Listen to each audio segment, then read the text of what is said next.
ഹേ all അസ്സലാമു അലൈക്കും. ഇന്നിതാ വീണ്ടും ഒരു സൺഡേ വന്നല്ലേ. വീക്കെൻഡ് സ്പെഷ്യലായിട്ട് നമുക്കിന്ന് ഒരു സെഷ്വാൻ ഫ്രൈഡ് റൈസ് ഉണ്ടാക്കിയാലോ.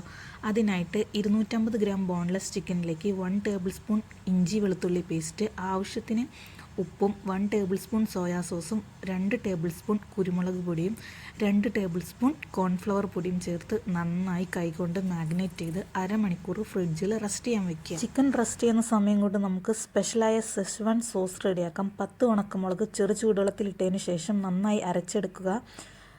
ഒരു പാനിലേക്ക് 3 ടേബിൾ സ്പൂൺ ഓയിൽ ഒഴിച്ചതിന് ശേഷം 1/4 കപ്പ് ചോപ്പ് ചെയ്ത ഗാർലിക്കും 3 ടേബിൾ സ്പൂൺ ജിഞ്ചറും ചേർത്ത് നന്നായി വഴറ്റിയെടുക്കുക. ഒരു പച്ചമണം മാറുന്ന വരെ. അതിനുശേഷം നമ്മൾ അരച്ച് വെച്ച മുളക് അതിലേക്ക് ഒഴിച്ച് ആ ജാറിലേക്ക് 1/4 കപ്പ് വെള്ളവും ഒഴിച്ച് അതൊഴിച്ച് മൂടി വെച്ച് 15 മിനിറ്റ് തിളപ്പിക്കുക. ആ മുളക് നന്നായി വെന്ത് വരുമ്പോഴാണ് സോസിന് നല്ല ടേസ്റ്റ് വരിക.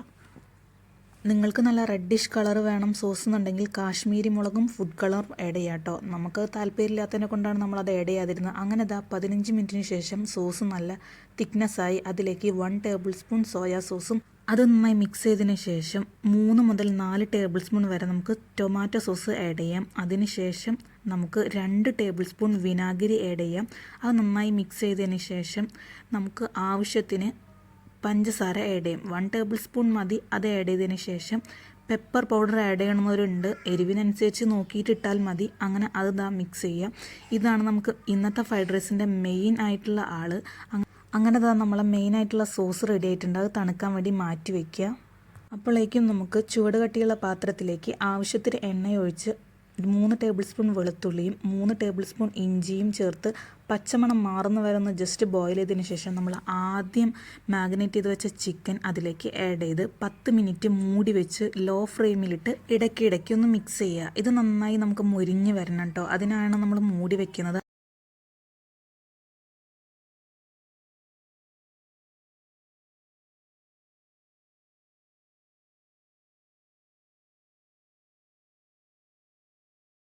അങ്ങനെ ചിക്കൻ നല്ല ക്രിസ്പിനെസ്സായി വന്നിട്ടുണ്ട്. ആ നേരത്താണ് കേട്ടോ നമുക്ക് സ്പ്രിംഗ് അണിയൻ്റെ വൈറ്റ് പാർട്സ് ഇട്ട് കൊടുക്കേണ്ടത്. അത് ഇട്ട് കൊടുത്ത് ഒന്ന് മിക്സ് ചെയ്യും. ഈ ഫ്രൈഡ് റൈസിലേക്ക് നമുക്ക് ഇഷ്ടമുള്ള വെജീസൊക്കെ ആഡ് ചെയ്യാം. നമ്മളിവിടെ എടുത്തിട്ടുള്ളത് ക്യാരറ്റും ക്യാപ്സിക്കവും വെള്ളക്കടലയാണ്. നിങ്ങൾക്ക് ഇഷ്ടമുണ്ടെങ്കിൽ ക്യാബേജ്, സബോള അങ്ങനെയൊക്കെ ആഡ് ചെയ്യാം. അപ്പോൾ നമ്മളിന്ന് ഇവിടെ എടുത്തിട്ടുള്ളത് ക്യാരറ്റ് നല്ല തിന്നിയിൽ നീളനെ അരിഞ്ഞിട്ടുള്ളതാണ്. 2 ക്യാരറ്റാണ് കേട്ടോ എടുത്തിട്ടുള്ളത്. അത് നന്നായി മിക്സ് ചെയ്ത് വരുമ്പോഴേക്ക് നമുക്ക് ഇതിലേക്ക് ഗ്രീൻ പീസ് ഇടാം. ഗ്രീൻ പീസ് ഇടാൻ ഇഷ്ടമില്ലാത്തവർക്ക് നമുക്ക് വേണമെങ്കിൽ ചിക്ക് പീസ് ഇടാം. വെള്ളക്കടല ഫ്രോസൺ ആയതിനെ കൊണ്ട് തന്നെ പെട്ടെന്ന് ക്യാരറ്റിൻ്റെ ഒപ്പം കിടന്ന് വെന്ത് കിട്ടും.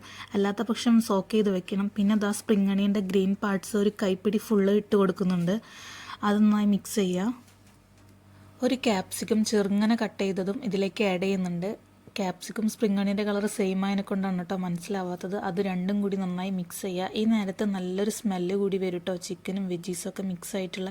ഇതിനോടൊപ്പം തന്നെ 3 ടേബിൾ സ്പൂൺ കെച്ചപ്പും 2 ടേബിൾ സ്പൂൺ സോയാ സോസും ഒഴിച്ച് നന്നായി മിക്സ് ചെയ്യുക. ഈ വെജീസൊക്കെ ഒരു സൈഡിലേക്ക് മാറ്റി 5 കോഴിമുട്ട പൊട്ടിച്ച് ഒഴിച്ച് ഇതിൽ തന്നെ മിക്സ് ചെയ്യാം. സെപ്പറേറ്റ് മിക്സ് ചെയ്യണമെങ്കിൽ മിക്സ് ചെയ്തിട്ട് എഗ്ഗ് ഇതിലേക്ക് ഇട്ടാലും മതി. നമ്മളിവിടെ എളുപ്പപ്പണിക്ക് അങ്ങനെയാണ് കേട്ടോ ചെയ്തത്. അതിലേക്ക് 2 ടേബിൾ സ്പൂൺ കുരുമുളക് പൊടിയും കൂടിയിട്ട് മിക്സ് ചെയ്യുക. ഈ നേരത്ത് ഉപ്പ് നോക്കാം. സോയാ സോസിൽ ഉപ്പുള്ളതിനെ കൊണ്ട് കുറച്ച് ഉപ്പിട്ടാൽ മതി. നേരത്തെ നമ്മൾ തയ്യാറാക്കി വെച്ച സെഷ്വാൻ സോസും കൂടി ഇതിലേക്ക് ആഡ് ചെയ്ത് കൊടുക്കുന്നുണ്ട്. നേരത്തെ നമ്മൾ ആദ്യം തയ്യാറാക്കി വെച്ചതിനെ കൊണ്ട് എളുപ്പമാണ്. ഇത് ഫ്രീസറിൽ വേണമെങ്കിൽ സ്റ്റോർ ചെയ്തും വെക്കാം കേട്ടോ. സെഷ്വാൻ സോസ് മിക്സ് ചെയ്തതിന് ശേഷം ഇതിലത്തെ എരിവും പുളിയും എല്ലാം കറക്റ്റ് ആണെന്ന് ചെക്ക് ചെയ്യുക. നമ്മൾ ആദ്യം തന്നെ അരി വേവിച്ച് വെച്ചിട്ടുണ്ടായിരുന്നു. അതിൻ്റെ വീഡിയോ നമ്മൾ എടുത്തിട്ടുണ്ടായിരുന്നില്ല. കാരണം അത് കാണിക്കേണ്ട ആവശ്യമില്ലല്ലോ. ഒരു ബസുമതി അരി പകുതി വേവാകുമ്പോൾ നമ്മൾ ഊറ്റി ഫ്രീസറിലോ ഫ്രിഡ്ജിലോ അല്ലെങ്കിൽ തണുക്കാൻ എവിടെ വെച്ചാലും മതി. അങ്ങനെ നമ്മളതിലേക്ക് റൈസ് ഇട്ട് മിക്സ് ചെയ്യാണ്. ഇത് മിക്സ് ചെയ്യുമ്പോൾ ശ്രദ്ധിക്കേണ്ട ഒരു കാരണം എന്ന് വെച്ചാൽ നന്നായി കുഴഞ്ഞു പോകരുത്. അതിനായിട്ട് ഒരു മരത്തിൻ്റെ തവിയാണ് കേട്ടോ നമ്മൾ മെയിൻലി ഇവിടെ ശ്രദ്ധിക്കേണ്ട കാര്യം. പിന്നെ അരി പകുതി വേവിക്കാനേ പാടുള്ളൂ. അപ്പോൾ നമ്മളെ ഫ്രൈഡ് റൈസ് അടിപൊളിയായി മിക്സൊക്കെ ചെയ്ത് കഴിഞ്ഞു. നമ്മൾ ഈ റെസിപ്പി ഉണ്ടാക്കാൻ കാരണം തന്നെ നമ്മളെ കണ്ണൂർ കിച്ചൺ ചാനൽ കണ്ടിട്ടാണ് കേട്ടോ ഉണ്ടാക്കിയിട്ടുള്ളത്. 2-3 വട്ടം ട്രൈ ചെയ്തതിന് ശേഷമാണ് നമ്മൾ വീഡിയോ വരെ എടുത്തിട്ടുള്ളത്. അപ്പോൾ അടിപൊളിയാണ്. നിങ്ങളിതുപോലെ ട്രൈ ചെയ്തിട്ട് ഫീഡ്ബാക്കൊക്കെ അറിയിക്കുക. അപ്പോൾ നമ്മളെ സൺഡേ സ്പെഷ്യൽ ഇന്ന് സെഷ്വാൻ ഫ്രൈഡ് റൈസ് ആയിരുന്നു. അപ്പോൾ അത്രയേ ഉള്ളൂ. ബായ്.